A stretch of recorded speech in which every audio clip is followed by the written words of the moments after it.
With Evershine and the new updates in Sandrock, a fire has rekindled in me. I was inclined to play the game again, and I found a few pretty helpful things. Some that I didn't bother with at the start of my 4 other playthroughs.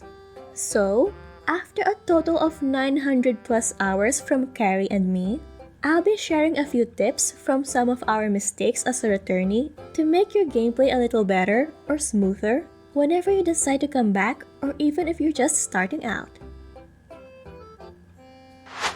My first mistake is not researching the ore refinery right after you finish the civil machines.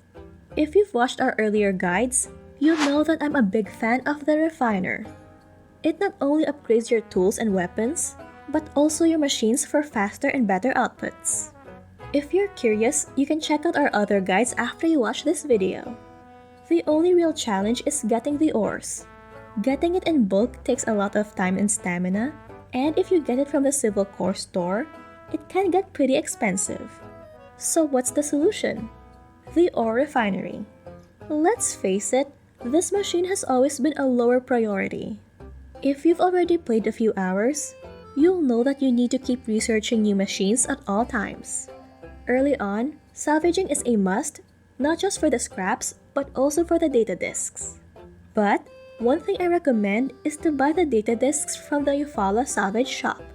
It's pretty cheap, and it only gets cheaper as you raise your relationship with Rocky, which is pretty easy as he always has some commissions early in the game. These data disks are essential for researching new machines, but what I didn't do before was to speed up the research, thinking I only had a few data disks and that I had enough time not to rush anything. The latter is true. If your type of gameplay is to be laid back and chill, that's totally fine too. The ore refinery processes common stones and gems into dregs and higher value stones and gems. This makes it a quick work for my refiner, letting me refine a lot more items that hopefully let me get better stats. Not to mention, I can finally process those stones into something more useful.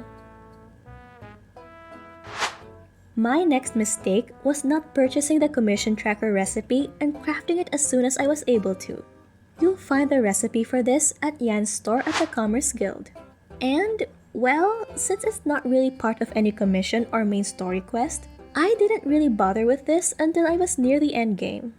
And to my surprise, it was pretty handy.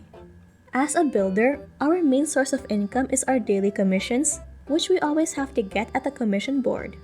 Now with the commission tracker, you can accept commissions from your home, eliminating the time you need to go to the Commerce Guild back to your workshop to start processing those requests.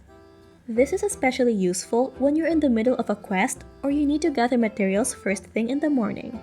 For a whopping 1,000 goals, I think this is definitely worth getting early on in your mid-game, where you'll need more time to explore the vast lands of Sandrock. Now, if only there's a research tracker we can craft and place in our workshop. Or maybe I'll just marry Chi for this. Another mistake is not taking advantage of the Critters feature for a quick social boost. Since this isn't my first playthrough, I'm already pretty confident about what the villagers' easy, loved, and liked gifts are. And while I am aware that other social transactions give relationship boosts, I forgot how quick and easy it is to play cards with the villagers. Not to mention, you can rack up to 15 relationship points by playing and winning all 3 rounds per day. And from my experience, everyone gets about the same amount depending on the results. Unlike when you spar, only a handful gets a significant boost. And hanging out takes a lot of time, which I don't mind if it's someone I'm pursuing or someone I'm really fond of. But to those neutral to me, playing Critters is an option to increase your relationship with them faster. Especially during the early game, where those relationship perks really come in handy. I have a separate guide on how relationships work in Sandrock, where I discuss the rules of Critters a bit more in depth. So if you're interested, you can check it out after this video. I'll be sharing the links below. My next mistake was forgetting to explore other areas not yet part of the story. But won't there be some really strong monsters that will go after you? Well, sure, but you can always run away. I'm sharing this because there are a lot of treasures, scraps, or materials that you can miss early on. While they're not vital to the progress of the story, some are just plenty helpful for you early on.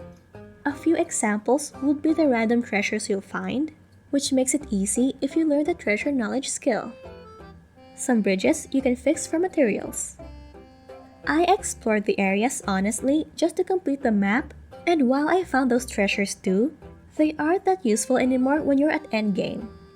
Oh, and another is the aluminum scrap, which you can get from the Valley of Whispers early on even before unlocking the Mole Cave mines. This is an easy way to get magnesium aluminum alloy and aluminum alloy plates for early upgrades. A fair warning though that the area is poisonous, so remember to equip the protective suit from the Shipwreck Ruins quest, or just consume some orchid extract if you can't be bothered to equip and unequip the suit like me. If you're missing specific recipes for some upgrades, you can find them at the Commerce Guild store. And if it's not there, just keep coming back and check it occasionally after every main story quest. Another mistake of mine was not upgrading the mining devices. I play using my Steam Deck, and honestly, this upgrade device is pretty missable to me. Don't get me wrong, I'm aware of this feature back in my playthroughs before. It's just, I do tend to forget it. And if it doesn't pop out, I will miss it. The materials for the upgrades are actually pretty easy to acquire and straightforward too. There are two devices you can upgrade, the treasure detector and the jetpack. The upgrades for the treasure detector include area and length of scan, as well as identifying the hidden objects. While the jetpack includes the height of the lift, as well as the length of time you'll be in the air. Both of these devices are pretty useful to upgrade, and while not really a necessity to proceed with the main story, it will definitely help in finding resources faster. The materials for upgrades are all available in certain mines, and are quite easy to obtain, at least in my playthroughs. My next mistake was not planting trees as soon as I could, specifically the coffee tea tree and the not a tree jute cantaloupe variety. These are the most frequent general commission requests, so in case you don't know which ones to plant, these two are safe bets. Both are available at Waterworld and Moisture Farm. The seeds will be available after fixing the bridge.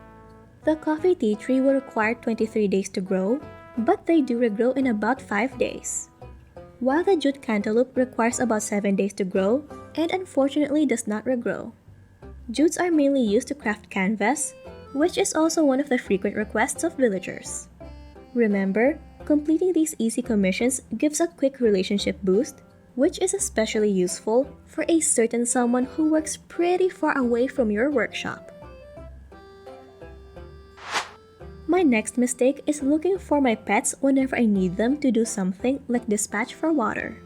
At the back of my mind, I know that it was part of the quick menu, but my age may be getting to me. I unfortunately had to look for Coco and Gecko every time, so don't be like me. The quick menu is not just for calling your mount, it has the same options as when you interact with your pets. It definitely saved me so much time looking for them, especially without the social activity knowledge where you can see them on the map. As for the other options, once you've unlocked or used the tool, like in farming or home decor, you no longer need the tool in your inventory, and you can always access them via the quick menu. So, what are your thoughts? Should I just rephrase this guide to things not to forget? If you haven't seen it already, check out our videos on my time at Sandrock, where I share some beginner tips and dive into the basics of romance in the game.